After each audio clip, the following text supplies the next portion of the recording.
السلام عليكم ورحمة الله تعالى وبركاته. كي راكم البنات؟ لاباس؟ غايا راني وليت لكم اليوم اون غوسيت سهله تاع خبز. خير ما تروحوا تشرو الخبز تاع الباكيت من برا، تقدروا ديروه في الدار بصوالح ساهلين ومتوفرين في كاع البيوت. تقدروا ديروه في داركم. وغادي نبدو على بركه الله. بسم الله. نحتاجو لهذه الوصفه على كاس تاع حليب دافي، نضيفو له كاس ماء دافي. نحتاجو 2 معالق تاع خميره الخبز، 2 معالق كبار.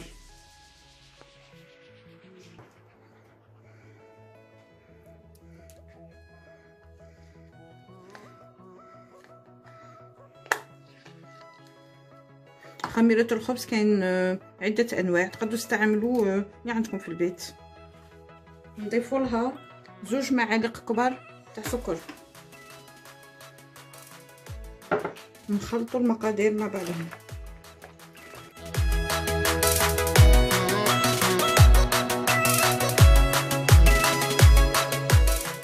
تقدروا ديروا 2 كيسان حليب وما ديروش كاع الماء، وتقدروا تاني الا ما عندكمش الحليب ديروا 2 كيسان تاع الماء و2 مغارف كبار تاع اللحظه تاع الحليب تاع الغبره. اللي ما عندهاش قادر دير 2 كيسان تاع ماء دافي. نخلطوا مليح الخميره.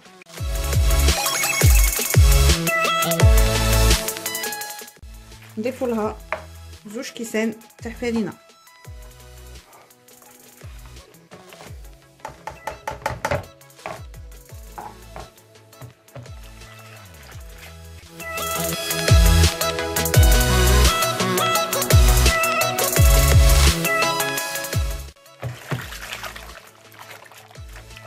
نضيفو الكاس الثاني.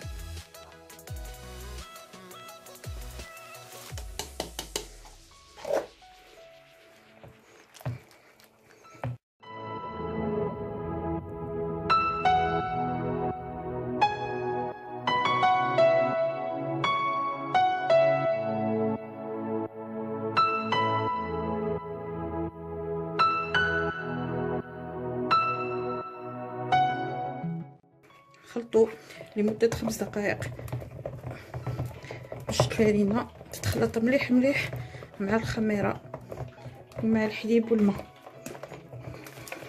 هكاك كون تشوفوا تحصلنا على عجينة خفيفة. شا غادي نديرو درك؟ غادي نغطوها كيس بلاستيكي ونخلوها تخمر لمدة 10 دقائق إلى ربع دقيقة.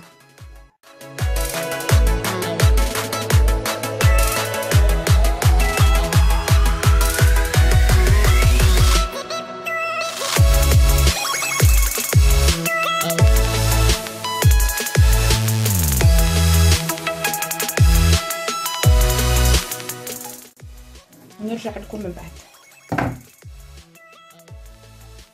راني عاودت وليت لكم. ها هو العجينه تاعنا كما راكم تشوفوا راها طلعت وخمرت. شا غادي نديرو؟ غادي نعاودو نهبطوها. تحكموا سباتول تعاودوا تهبطوها باش تقلعوا من هذاك الهواء اللي دخل فيها.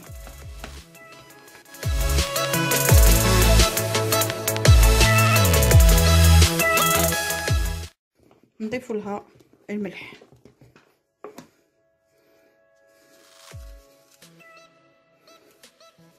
ملح على حسب العجينه تاعكم.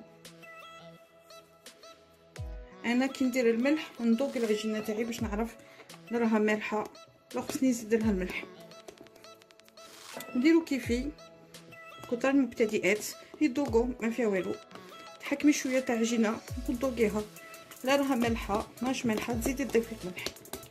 نضيفو نصف كاس تاع زيت.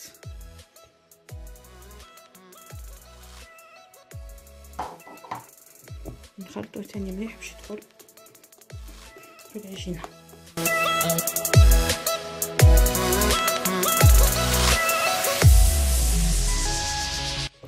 غادي ديروا خضره تقولوا ما تستغنوش عليه، ساهل يندير في ميم با 10 دقائق ربع ساعه وانتم درتوا الخبز تاعكم. نضيفوا الفرينه، نضيفوا الكاس الاول تاع الفرينه. بسم الله.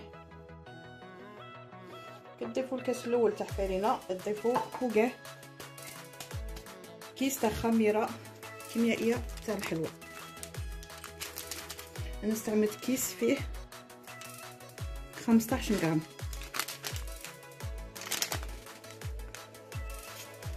تضيفوا مع الفرينه احسن باش يدخل لكم مليح في العجينه. نعاودو نخلطوا الكاس الاول.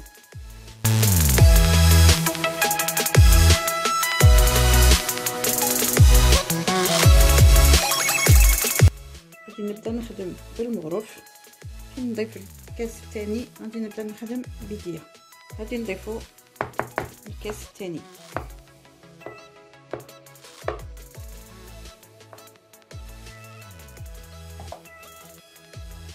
بسم الله. المره نخدموا بيدينا.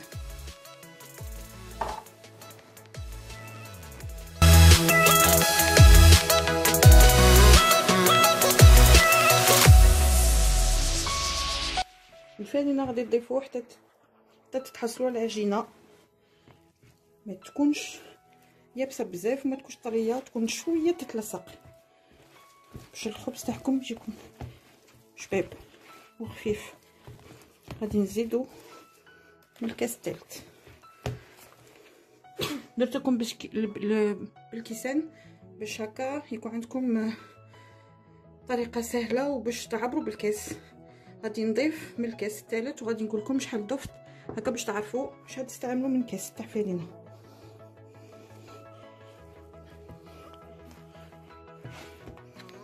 نضيفوا الفرينه.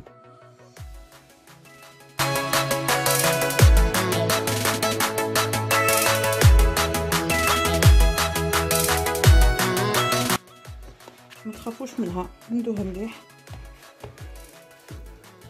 نزيدو نلمدو العجينه تاعنا كما راكم تشوفوا راه قريب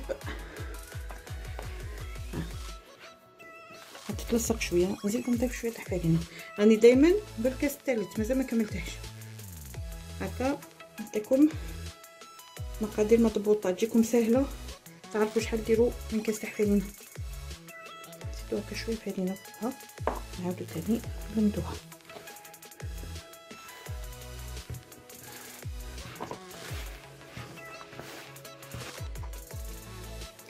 غادي نقولوا قريب 3 كيسان تاع فرينه. ندوها كيما هكا كيما راكم تشوفوا. كي تبدا تتلمد لكم غادي نعجنوها شويه. باش نعجنوها غادي نديروها سور البلان طراي. تحكموا شويه فرينه هكا. تحطوا العجينه تاعكم.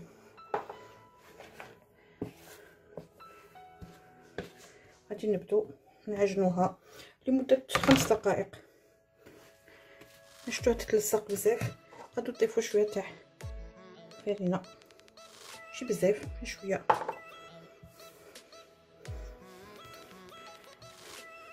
ونعجنوها لمده 5 دقائق هكا تلمدوها.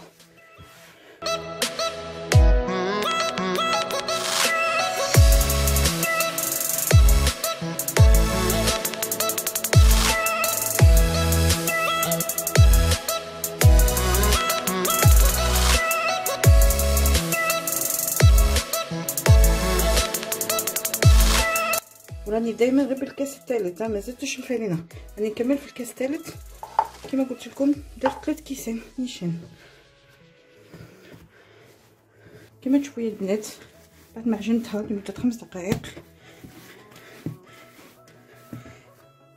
ناخذ شويه زيت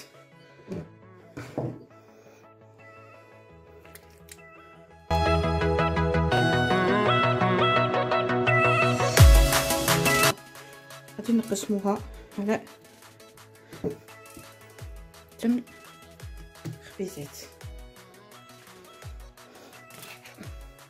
بعد ما درنا لها الزيت كما وريتكم قسموها على 8 خبيزات.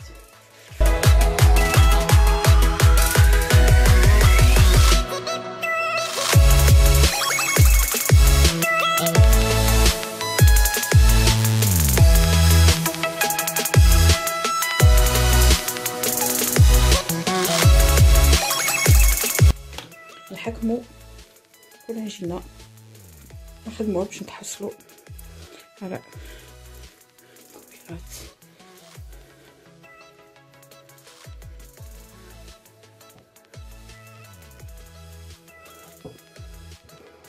ها هي الاولى.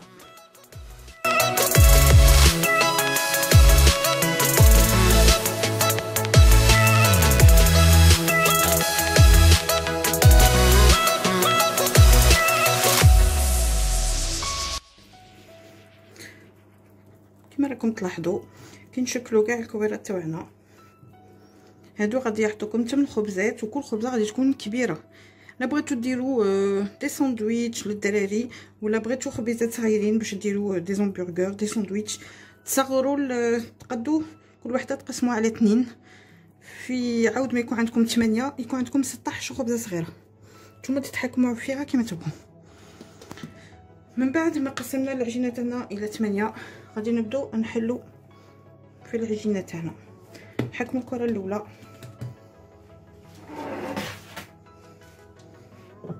نحلوها بالحليب. تلاحظوا نحكموا الكره الاولى نبداو نحلوها على طريقه دائره.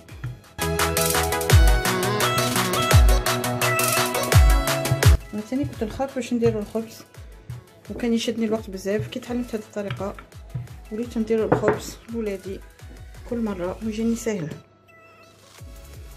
نبداو ندوروها نخدموها عن طريقه دائريه.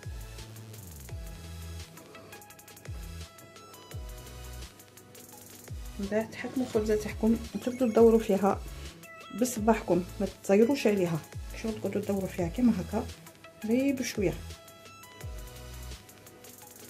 هكا، شغل تجروها كيما هكا، تحصلوا على باكيت كيما هكا. تحكموا الباكيت تاعكم الاولى حطوها في السنيد، ونكونوا درتو جو بابيي كويسون. ها هي الباكيت تاعنا الاولى. تبغوا تكبروها تبغوا ديروا دائره صغيره باش تجيكم صغيره، نديروا الزوجه.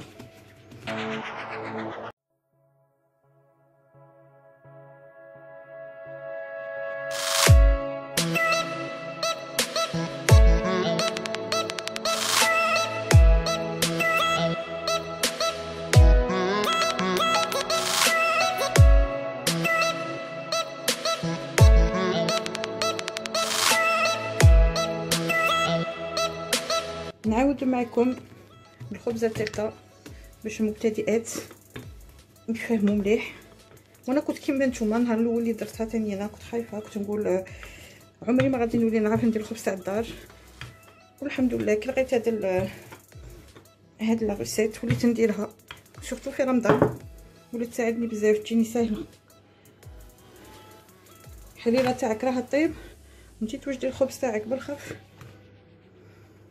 وديريه يطيب. تعاودي تحلي شويه بالحلال، متحليش بزاف ثاني باش ما يجيكش رقاق بزاف.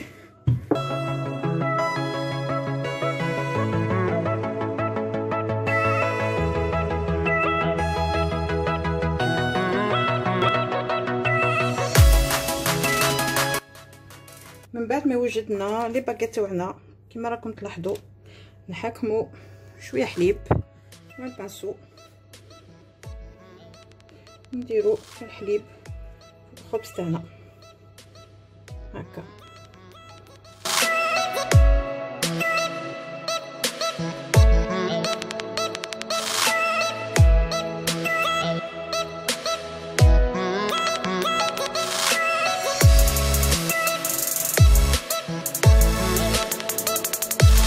عملنا غادي تحكموا موس يكون يقطع مليح، وغادي نديرو غادي نحكموا الخبزه تاعنا في الوسط شو غادي نفتحوها.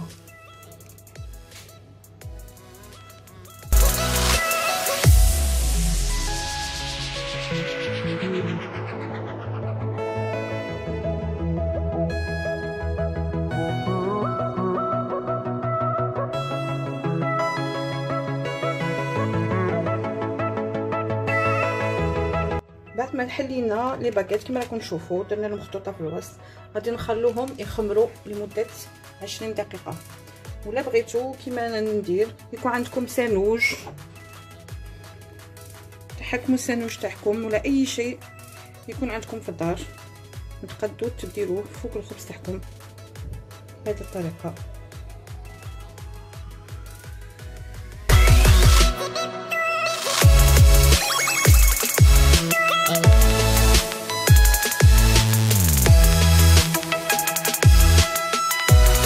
تستعملوه كي صالي، ديروا له سانوج، ديروا له اي شيء من فوق.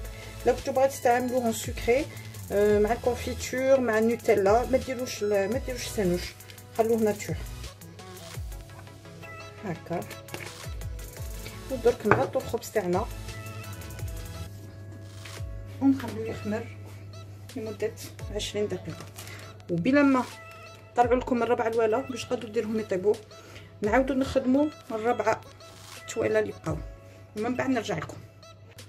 راني رجعت لكم البنات بعد ما خمر الخبز تاعنا لمده 20 دقيقه. كنا دايرين الفوغ تاعنا يحمى على درجه 200 درجه على 200 درجه لمده 20 دقيقه.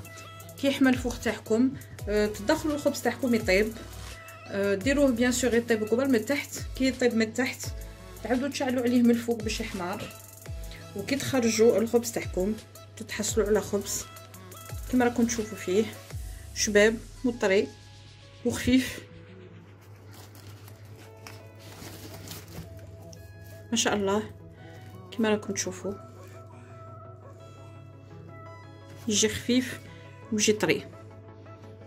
تقدروا ديروا به دي ساندويتش، تقدروا ديروا به كوم جو زافي دي ساندويتش سالي، ولا ديروا دي ساندويتش سكري، ديروا لهم كونفيتور نوتيلا الحاجه اللي تعجبكم.